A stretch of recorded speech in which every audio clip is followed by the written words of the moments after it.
Hey everyone, Tom here. I wanted to do something here, and I've been thinking about doing it for a while. Just haven't actually spent the time and put it all together on paper. But quick disclaimer, of course, I'm not a financial accountant. I do this professionally, but I am an engineer by education. I do love a good spreadsheet and do love math and numbers and just seeing how everything works out. But what I've been curious about doing is the following. So, I've been in the workforce for about 10 years, started my first job out of school back in 2013. It is now 2024, and I'm just curious, how much progress have I made with my financial earnings, basically my annual salary? How much of an increase have I seen over the last 10 years, and was it worth it? Right, I guess is the big question. So I put together a little spreadsheet, and again, I'm not an accountant. I realize that there are many things missing from this analysis that could be added in, but I wanted to do something that was not going to take weeks of research to do or hire an accountant to do for me. And I just want a good estimate. I need a ballpark number to help decide what my next step should be, right? And so here we go. So I've got my years laid out here in the left. I'm going to explain this as quickly as I can. My years laid out in the left, my base salary, again, I am just starting with a number, nice even 50,000. It really doesn't matter. I could change this to 500,000. It doesn't change the overall percentages, which is what I'm most interested in.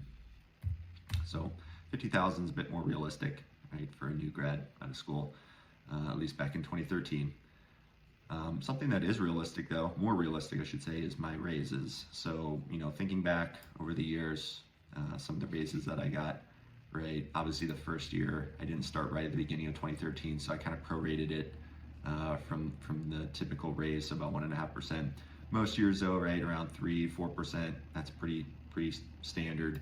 I do remember a few years thinking back where just for whatever reason, company performance or really something outside of our control, right? We got a big old goose egg for our raise, and so those were always fun. Next column is inflation, and I did pull these off the web. So these are the historical inflation numbers for each of the years, and so I wanted to apply those, right, and apply those to the raises that I received and see what my adjusted income would be. Now, I guess I forgot to mention here in the raise category, right?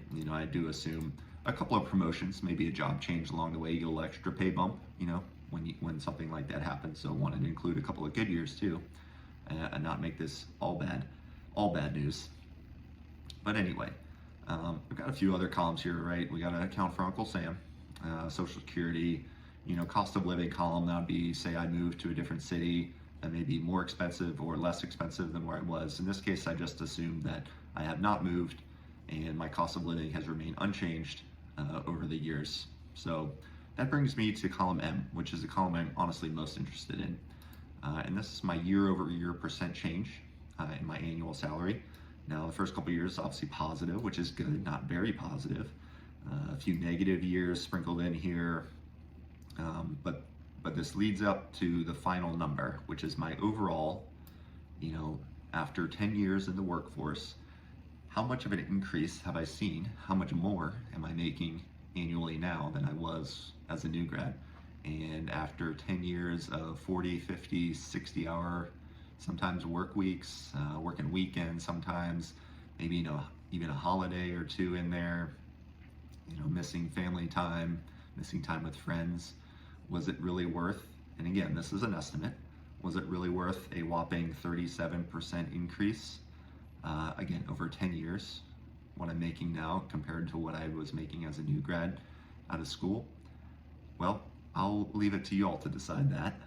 To me, that is a bit demoralizing and just another reminder of why, the traditional 9 to 5 is really giving us a false sense of security, right? I mean, it's a paycheck, sure, and that's great, but is it really getting us ahead?